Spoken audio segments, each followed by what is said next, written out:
말씀은 욥기 36장 5절에서 16절입니다.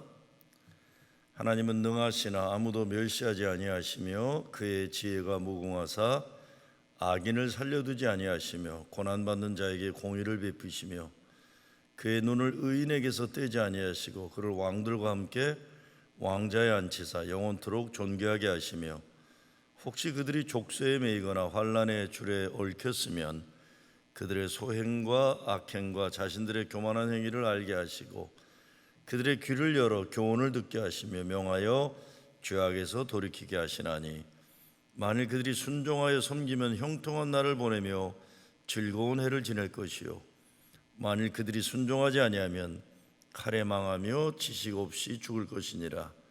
마음이 경건하지 아니한 자들은 분노를 쌓으며 하나님이 속박할지라도 도움을 구하지 아니하나니 그들의 몸은 젊어서 죽으며 그들의 생명은 남천과 함께 있도다. 하나님은 곤고한 자를 그 곤고에서 구원하시며 학대당할 쯤에 그의 귀를 여시나니 그러므로 하나님이 그들을 환난에서 이끌어내사 좁지 않고 넉넉한 곳으로 옮기려 하셨은즉 무릇 그대의 상에는 기름진 것이 놓이리라. 엘리후가 하는 말입니다. 엘리후가 오늘 말씀에서 하나님은 공의와 사랑이신 분이다라고 욥에게 말하고자 하는 겁니다. 그러나 사실은 엘리후도 다른 세 친구나 마찬가지로 욥을 죄인으로 정죄하고 있다는 것에 대해서는 똑같아요. 오늘 본문이 엘리후가 욥에게 하는 네 번째 말인데 두 가지 중심 사상을 말하고 있습니다. 하나는 고난이 오는 것은 하나님이 그 사람의 교만을 꺾기 위해서 그러신다는 겁니다. 다른 하나는 하나님 위대하심에 대한 설명이에요. 세상 돌아가는 것, 자연의 이치, 인간의 생각으로 감히 헤아릴 수 없다. 그러니까 하나님을 판단하나 하나님의 공의로우심을 의심해서 안 된다 이런 겁니다. 그러니 어떤 상황이나 현실에서도 오직 하나님을 믿고 찬양해야 된다 이런 내용입니다. 오늘 2절 말씀에 오늘 본문 앞에 나온 2절 말씀에 보면 엘리후가 이렇게 말합니다.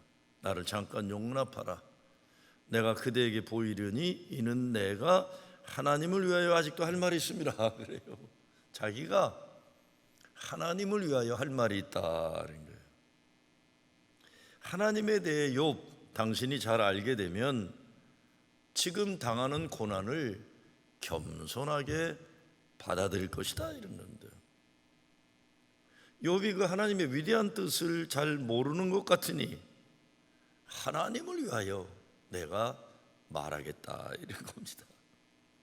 그러면서 엘리후는 자신을 지으신 창조주 하나님이 의로운 분이시다, 공의로운 분이라고 분명히 얘기합니다.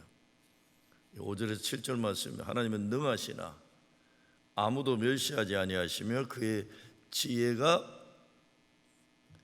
무궁하사 악인을 살려두지 아니하시며 고난받는 자에게 공의를 베푸시고 그의 눈을 의인에게서 떼지 아니시고 그를 왕들과 함께 왕자에 앉히사 영원토록 존귀하게 하시며 그랬어요.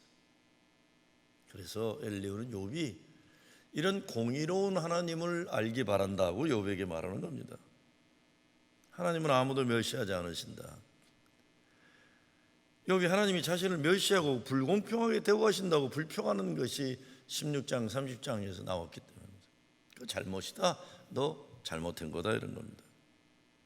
하나님은 무궁한 지혜로 악인을 살려두지 않으시고 고난받는 의인에게 은혜를 베푸신다고 하면서 엘리후는 욥이 악인이 장수하며 세력이 강하다고 한 욥의 이야기가 틀렸다고 얘기하려는 겁니다.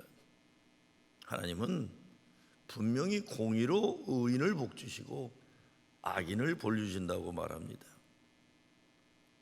글쎄 맞는 말이기도 하고 궁극적으로는 그렇다 하더라도 짧게 보면 그렇지 않을 수 있죠. 왜냐하면 악인이 잘 되는 걸 봐야 할 때가 있으니까요. 의인이 고생하는 걸 보는 경우가 많이 있으니까요. 그러나 이거는 분명히 하나님의 공의는 때가 되어 무르익을 때 드러나는 거지 늘 그런 건 아니잖아요. 어떤 때 오랜 시간이 흘러야 이루어집니다. 그래서 사도 바울도 지금은 희미하게 보이지만 그때가 되면 확실히 보이리라고 고백하기도 한 겁니다. 제가 그런 젊은 사람들 만날 때 있어요. 결국은 진리가 승리하는 것 아닙니까? 그렇죠. 근데 결국 하나님의 진리가 승리되기까지 불의한 자들이 설쳐되는 걸, 악한 자들이 권력 갖고 함부로하는 걸 볼 수밖에 없을 때도 있는 겁니다. 진리가 승리한다는 게 매일매일의 삶의 경험이 아닌 하나님의 때가 무르익을 때라는 거예요. 엘리후가 말하고 있는 그 말이 틀린 말이 아니지만 아무 때나 아무에게나 일방적으로 적용된다고 하면 안 되는 겁니다. 아픈 사람 욥을 위로할 때 가장 중요한 것은 경청이에요. 잘 듣는 거죠, 그 사람이. 아픈 사람이 자신이 말하는 것을 잘 들어주는 거예요. 판단하거나 정죄하거나 정답을 주려고 하지 말아야 합니다. 그런 것은 아픈 사람이 어떤 말을 하는 것 받을 준비가 되어 있을 때 하는 거예요. 무엇보다 성경적인 답이나 인생 진리거나 많은 경우 말하는 사람 자기 자신이 드러나거나 잘난 체하거나 교만한 동기가 있으면 안 되는 거죠. 엘리후는 하나님은 의로운 사람들을 외면하지 않고 그들을 축복하며 지키신다고 말합니다. 맞습니다. 그러나 이런 공의는 하나님의 때에 이루어지며 하나님의 나라에서 완전히 이루어지는 것이지 우리가 원하는 그 시간 그 내용으로 이루어지는 것은 아닙니다. 그래서 믿고 기다리는 거죠. 믿고 기다리는 거예요. 8절에서 10절을 보면 하나님은 의인도 어려움과 징계를 통해 믿음의 성숙을 바라신다고 했어요.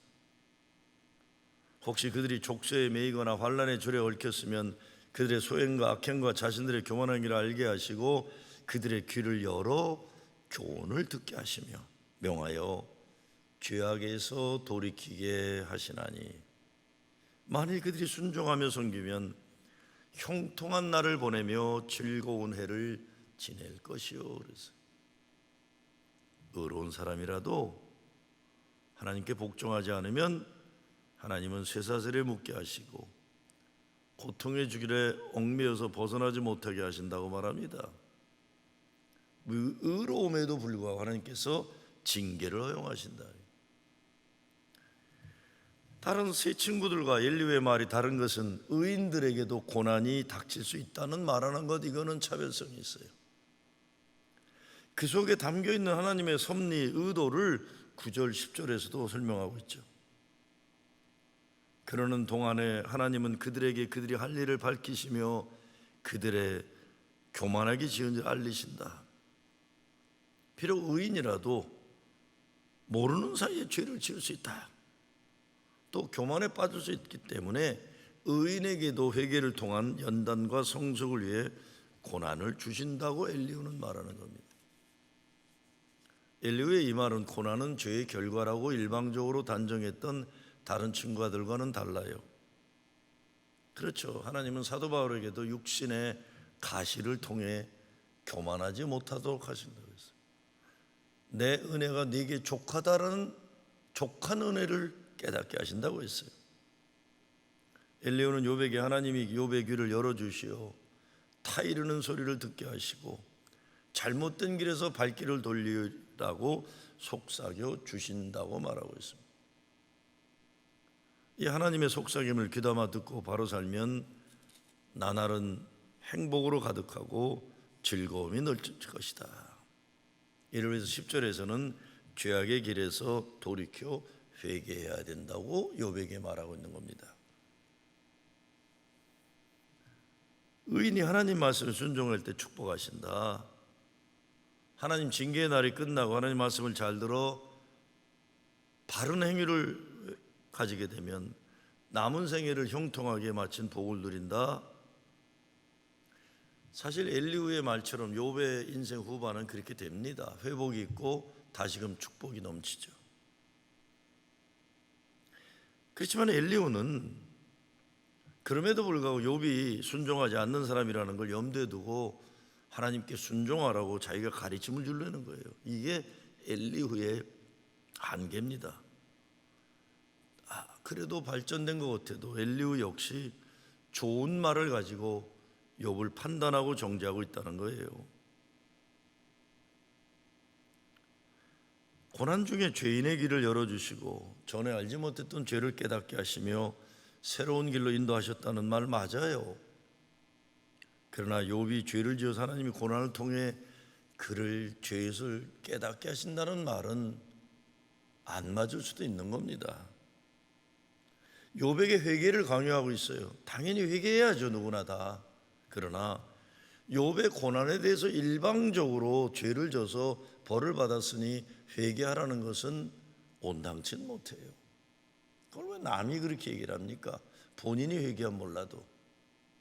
어느 성서학자가 욥의 친구들의 문제에 대해서 이렇게 지적합니다. 욥의 세 친구가 한 말들을 검토해 볼 때 틀린 것을 찾을 수는 없다 그랬어요.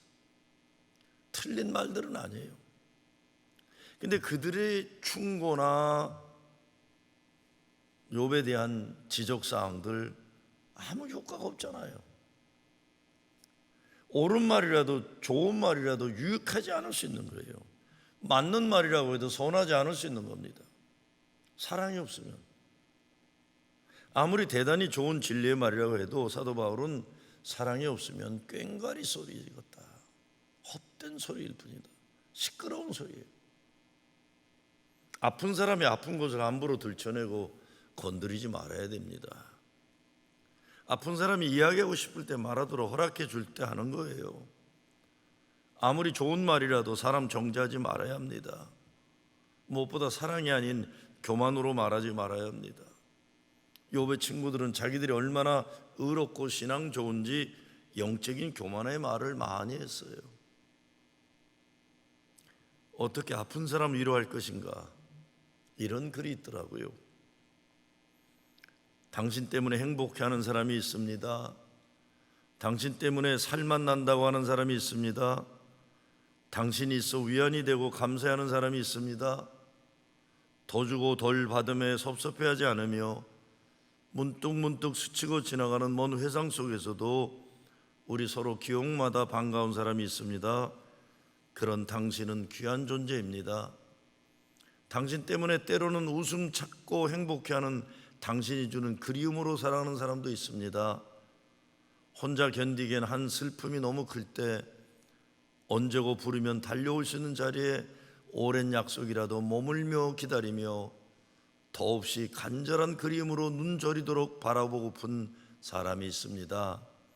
당신 때문에 모든 것을 받아들이는 사람도 있다는 것을 잊지 마세요. 제가 어제도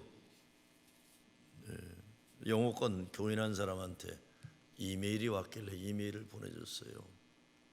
너는 나에게 참 귀한 존재다. 너의 고민도 너의 몸부림도 진실되기 때문에 너는 정말 내가 존중한다. 어렵고 힘들지만 우리는 함께 버티는 거다. 너가 함께 있기 때문에 우리는 힘을 가지고 소망하며 같이 갈 수 있다. 정말 그렇잖아요.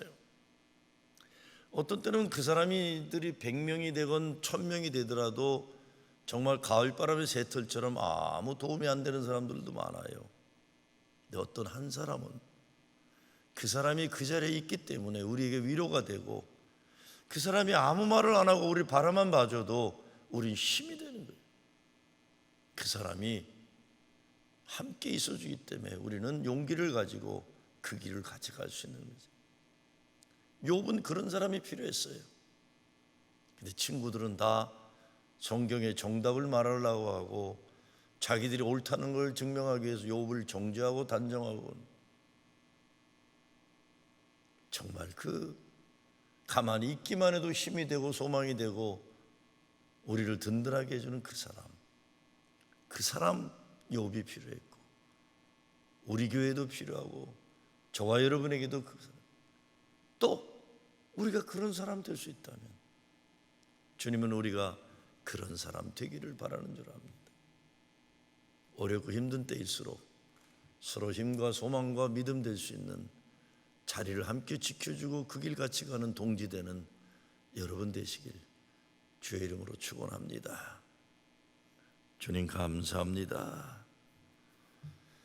욥의 고통과 고난 가운데 목말라 했던 따뜻한 눈빛의 그 한 사람, 정답은 아니지만 나의 아픔을 함께 나눌 수 있는 믿을 만한 그 한 사람, 지금은 어둡고 아프지만 그 사람이 있으면 미래를 같이 가면 소망 가질 수 있는 그 한 사람, 우리가 그런 사람들 되게 하여 주시옵소서. 예수 그리스도 이름으로 기도드리옵나이다. 아멘.